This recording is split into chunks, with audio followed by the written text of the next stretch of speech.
تو فعل مضارع میں آپ لا شروع میں لگائیں گے، لا تسجد، تو سجدہ مت کر، کیونکہ نئی میں ظاہر بات ہے خطاب ہوتا ہے، غائب تو ہوتا ہی نہیں ہے بندہ، اور غائب بندے کو تو کوئی حکم دیے نہیں جا سکتا ہے، کسی بات سے روکے نہیں جا سکتا، تو یہ صرف ان مخاطب کے صیغوں کے اندر شروع میں لا لگاتے ہیں، آخر میں جزم دیتا ہے یا نون گرا دیتا ہے۔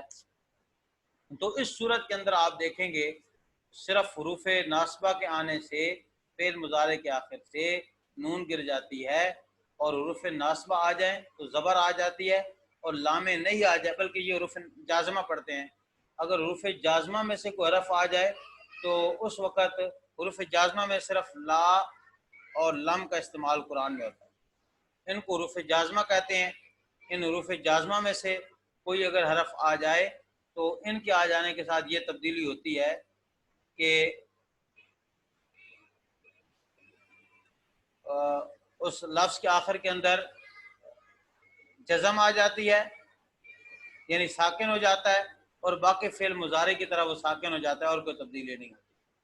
اب دنیا کا کوئی بھی فعل مضارع ہو، اس کی پہچان کے لیے آپ نے حروف عطین ذہن کے اندر رکھنے ہیں، اور پھر باقی اس کی تفصیلات ساری کی ساری یہ آپ کے سامنے شیئر کی جا چکی ہیں، مزید ریٹن فارم کے اندر یہ انشاءاللہ آپ کے ساتھ شیئر کر دی جائیں گی۔ یہ بنیادی طور پر فعل مضارع کی پہچان ہے۔ اب اس کے بعد آگے فعل امر آتا ہے۔ فعل امر کی کافی تفصیلات ہیں، ان کو ہم ایک کلاس کے اندر انشاءاللہ ذکر کریں گے کہ فعل امر قرآن مجید کے اندر کس کس طرح استعمال ہوا ہے، کیونکہ ظاہر بات ہے فعل امر کے کچھ مسائل اور کچھ معاملات ایسے ہیں جن کے اندر بڑی گہری عربی ہمیں چاہیے، لیکن ہم کوشش کریں گے کہ قرآن مجید کے اندر جس اسٹائل میں جس انداز میں فعل امر مستعمل ہوا ہے اس کو ہم بنیاد بنا کر وہ سارے کا سارا فعل امر جو ہے فعل امر کو ہم مکمل کر لیں۔ اب آپ کے کرنے کا بنیادی طور پر کل کام یہ ہوگا، یہ میں انشاءاللہ ابھی آپ کو یہ چیزیں سینڈ کر دوں گا، آپ نے ایک تو اس کو مکمل کرنا ہوگا، واحد مذکر میں واحد تسنیہ جمع، اس طرح مؤنث کے صیغے، پھر مذکر غائب مخاطب کے صیغے، پھر مؤنث مخاطب کے صیغے، پھر واحد متکلم کا، جمع متکلم کا، جس طرح کی آپ نے ایکسرسائز کی تھی فعل ماضی کے اندر سیم اسی طرح۔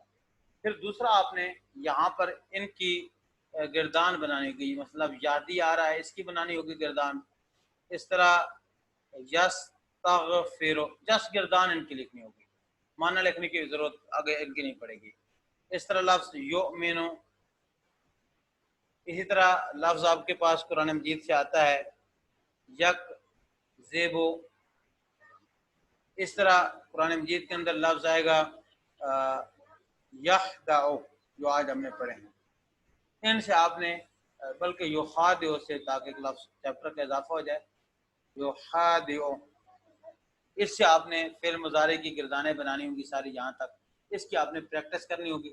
پریکٹس کے ساتھ انشاءاللہ مزید جو آپ کے ابہامات ہوں گے وہ سارے کے سارے ابہامات آپ کے اس حوالے سے کلیئر ہو جائیں گے۔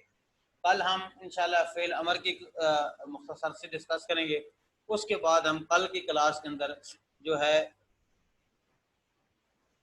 تو کل کی انشاءاللہ کلاس کے اندر ہم مزید جو ہے ساتھ اسماء کو بھی ذکر کریں گے، پروناؤن ہم پڑھیں گے، قرآن مجید کے اندر کون سے پروناؤن استعمال ہوتے ہیں اور کس طرح ہوتے ہیں، ان پروناؤن کے بارے میں ہم تھوڑی سی کل بات شروع کریں گے۔ پھر اس کے ساتھ اسماء موصولات ہیں، اگلی 3 کلاسوں کے اندر ہم اسماء اور حروف کو ڈسکس کرنے کے بعد کوشش کریں گے کہ ہم عید سے پہلے یہ اپنی گرامر کا سارا ٹاپک کمپلیٹ کر لیں۔ اب کسی کا کوئی سوال ہے تو سوال پوچھ سکتا ہے۔ السلام علیکم ورحمۃ اللہ وبرکاتہ۔